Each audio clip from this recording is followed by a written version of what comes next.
So, as we start off, heading up towards Mont Ventoux, give me the statistics of what we're about to do. We're going to ride to an altitude gain of 1,600 over 1,600 metres in altitude gain to 1,900 metres. We're going to do a slow warm up here through the vineyards and olive groves, which is a bit deceptive because you think, oh, this isn't so bad. But then there's a bend in about 5 kilometres called Sennv, which is pretty brutal. Then we have 10 kilometres to about 9–10%, sometimes steeper, through a forest, a very thick forest, which offers shade, but can be a real furnace in the summer. And then after we get to a place called Chalet Reynard, we turn really across the top of the mountain where it's very, well, there's no trees, no shade. It's just white rocks, limestone rock. And we have 6 kilometres at about 7%, but then ramping up to about 12% to the summit. Sign for Sennv. Now, if you've watched any bike race that's gone at Mont Ventoux, whether that be the Tour de France or anything else, you will have seen this corner because it's an iconic moment on an iconic mountain. And Jeremy, all sorts of things have happened here, haven't they? Yeah, it's famous because it's the mountain where the riders, it's the corner where, on the mountain when the riders suddenly realise what's in store. They know how good their legs are or aren't going to be. And the few I've talked to said, oh, it's like a bomb going off, you know, because the peloton explodes, the good riders at the front, the good climbers at the front, the sprinters at the back, and suddenly the gaps just, you know, really stretch between them. And it's also where Eros Polly, who won over the Ventoux, not on the Ventoux, but over the top of the Ventoux in 1994, he got to this corner and we were talking about it and he said, oh, I thought I was going to die because his speedo on his computer dropped so low. And he had a really big panic about, he had a 25-minute lead nearly. He had a really big panic about whether he could win the stage or not. And it's just because it's a shock to the system because it's been nicely warming up so far, but you come around this bend, you can see what's coming, the gradient really ramps up, and you can just see the scale of the task in front of you. And lots of things written on the road like Vai Nibali back there, I think it says go Nibali here, and that's it, look at that, it's amazing. So come around the corner, which is very steep, and then you can see. And it is really daunting. Yeah. I'm panicking a bit already. I'm panicking. Who attacks here? Nobody, idiots, because it's far too far from the summit. People have, but it doesn't work out for them normally. They get caught or they crack before the summit. It's just too far on too steep a hill. Jeremy, this is really starting to bite now. It's hurting, isn't it? Big time. Hurting big time. Where are we? This is the Virage au Bois, the corner in the woods. The only real hairpin on the Ventoux. And it doesn't even give you much rest. Oh, look how high he's going up there. Allez! Because it's so steep. It is really steep. You have to really kick into it. Oh. Just to get around it. Yep. Once you get up, it levels out for a moment. There's a real caravan behind us. And you get 5 seconds. 5 seconds of recuperation around this bend, and then you're back on ramping up again. But that is the only virage, the only hairpin. And there's a big difference between other legendary climbs like up Duez. Yeah. Yeah. Oh.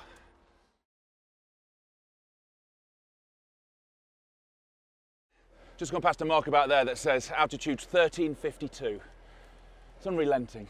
It is, and this is coming up to what I call Froom's Corner, which is where Chris Froome attacked in 2013, famously to drop Alberto Contador, catch up with Nairo Quintana, then gone to win the stage and basically the Tour. And there's an attack which was really controversial because he kind of spun very high cadence around this bend. Like we're doing now? Yeah, and it kind of gives it a slingshot. Slipstreamed a motorbike a bit for a few seconds and he was gone. And the acceleration and the cadence was so violent that people were really shocked. It fueled a lot of skepticism towards him and it's kind of hung over him ever since. Yeah, but this is, I mean obviously he wouldn't have been looking that way.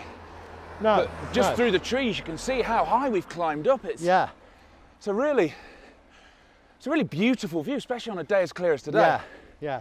I mean, It's the first time you get a real sense of the altitude. yeah. With Froom, when he attacked, they said it was instinctive. That's not Team Sky's way though, is it? I don't know.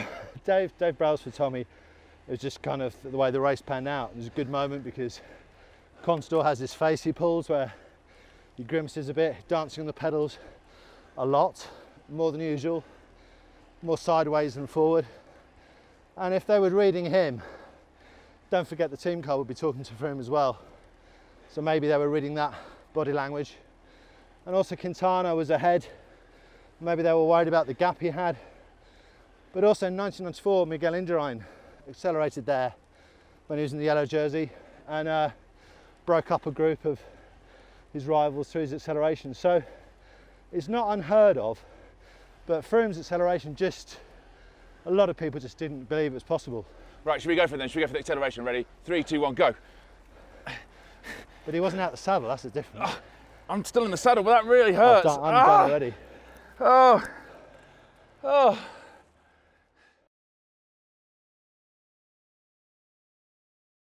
So this is Chalet Reynard. That's right, this is a kind of point of no return. When the tour comes up here, there'll be thousands of people massed around these rocks and around the cafe. Normally the police close the road off from here, so if you're coming up, get here early. You'll have to walk to the summit if you want to go to the top. And it's kind of the bend where basically the cream's risen to the top now. In the race like the Tour, you'll see the guys going to fight out the finish, fight out the stage win. And it's like a natural amphitheatre as well, isn't it? Where I guess the crowds will just be up these rocks all around us. And they normally have a big fan zone with a big screen. And you come around this bend quite quickly, and then the grading hits again. And you're back into 7%, ramping up to kind of 8 and above. You can taste a tang of coldness in the air as well. It's getting chilly, isn't it? Look at that view.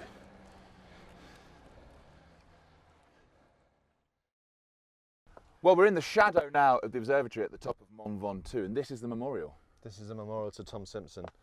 Died on the 13th of July, stage 13, the 1967 Tour de France. 6 and 7 is 13, and there are 13 steps. I'm not sure if that was deliberately thought through, but it seems quite significant. And it's not just a memorial to Tom, it's also a memorial to other cyclists who've died here as well, or died on the mountain. And we know that there's actually a bit of a death toll on this mountain. This is kind of, I suppose, what you call the death zone, if you had to call it such a thing, because in the past, some other riders have died climbing up and other riders have died coming down. In fact, on average, there's a couple of deaths a year. And the last time I was coming up here from the north side, a guy had collapsed at the side of the road, and I wasn't sure what was going on at first, but in fact his heart had stopped and he was resuscitated in front of me by a doctor who happened to have cycled up to the top of the mountain. Luckily he came round, and by the time we left he was sitting upright. I'm just reading the inscription there, Tour de France 1967, which means next year is the 50th anniversary. Yes, next year is the 50th anniversary of Tom Simpson's death, and the word is that the Tour isn't coming back, which is a real shame. Obviously they're coming back this year, 2016, but I think out of respect for what he stood for, which was the ambivalence over doping, but also the fact that his death was such a big wake-up call, that doping tests came in afterwards, which has changed cycling in some ways. A lot of people argue not enough, but it definitely has changed cycling. I think out of respect for that, they should be here. Jeremy, we are well up above the tree line. It's that landscape, the cliches everyone talks about this landscape. We're here, we're almost at the finish, under the shadow almost of the observatory. This is it. This is the top of the Ventoux, rising like a humpback whale out of the Rhone Valley. And you can really taste the air being thinner. It's weird, but at this altitude you wouldn't think it'd be that much of a difference, but it feels thinner to me, definitely. And this is actually the hardest part of the mountain.